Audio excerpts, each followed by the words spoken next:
If you're using Beehiiv to run your newsletter, managing your audience isn't just helpful, it's essential. And sometimes that means removing subscribers who aren't supposed to be there or who no longer fit your list.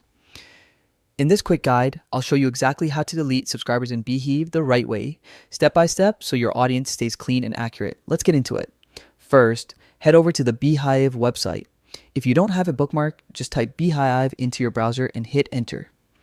Once the homepage loads, look toward the top right corner and click Log In. From here, choose your preferred sign-in method. Most people use Sign In with Google since it's fast and automatically authenticates your account. After logging in, you'll land on your Beehiiv dashboard. On the left-hand menu, look for the section labeled Audience and click on it. This will bring up your audience analytics, and within that page, you'll see another tab labeled Subscribers. Go ahead and click that to view your full subscriber list. Now, scroll through the list and find the email you want to remove.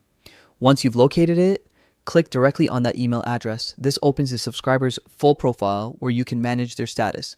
At the top of this page, you'll notice a drop-down menu, usually labeled something like unsubscribe/subscribe. Click on that drop-down, and you'll see the option to delete.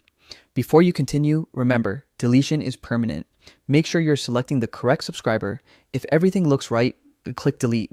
Beehiiv will show a confirmation pop-up. This is just to prevent accidental removals. Confirm the action by clicking delete again. And that's it. You've successfully deleted a subscriber in Beehiiv.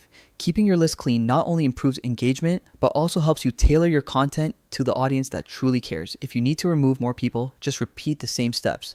Thanks for watching. If this guide helped you out, make sure to subscribe for more quick and clear tutorials just like this.